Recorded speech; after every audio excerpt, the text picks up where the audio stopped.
নমস্কাৰ বন্ধুসকল, আজি মই উপস্থিত আছো দক্ষিণ কামৰূপৰ ৰাভা হাছং স্বায়ত্তশাসিত পৰিষদীয় এলেকাৰ চান্দবী সমষ্টি তথা বৰদুৱাৰ মৌজাৰ অন্তৰ্গত খবদিয়া গাঁৱৰ ৰাজহুৱা খেতিপথাৰত। অৱশ্যে এইখন খেতিপথাৰত মই বাৰিষা কঠীয়া ৰোপণ কৰা পৰ্বতো উপস্থিত আছিলোঁ।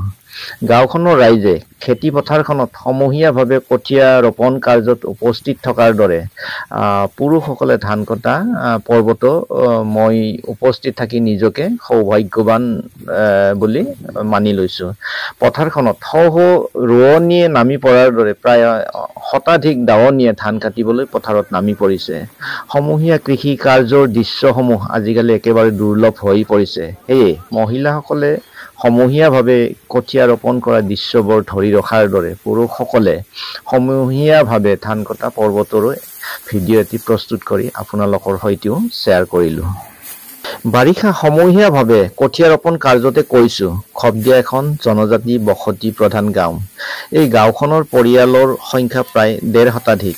বাৰিষাৰ সমূহীয়া কৃষি কাৰ্যত যেনেকৈ গাঁওখনৰ প্ৰতিটো পৰিয়ালৰ পৰা পুৰুষ মহিলা উভয়ে পথাৰলৈ ওলাই আহিছিল, ঠিক তেনেদৰে ধান কটা পৰ্বত মহিলাসকলে ওলাই অহা নাই। অকল পুৰুষসকলেহে ধান কাটিবলৈ ওলাই আহিছে। খবদিয়া ৰাইজে পথাৰখনত জহা ধানৰ কঠীয়া ৰোপণ কৰিছিল। ধানবোৰ ভালেই হৈছিল, কিন্তু ৰাসায়নিক সাৰ ঔষধ প্ৰয়োগ নকৰিলে আজিকালি খেতিৰ ফচল ভালকৈ লাভ কৰিব নোৱাৰি। সেয়ে খবদিয়া ৰাইজেও পথাৰখনত ৰাসায়নিক সাৰ ঔষধ ব্যৱহাৰ কৰিবলগীয়া হৈছে। ভিডিঅ'টো চাই থাকিব।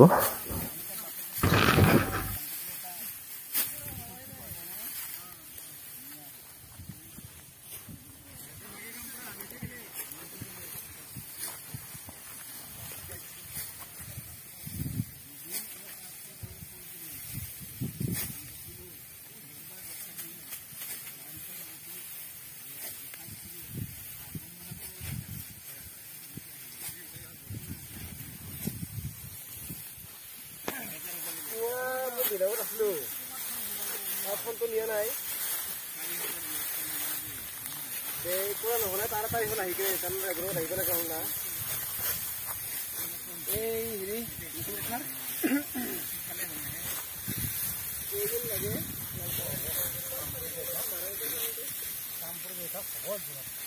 আৰম্ভ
ফূৰ্তিত আছে বোধহয় মানুহটো না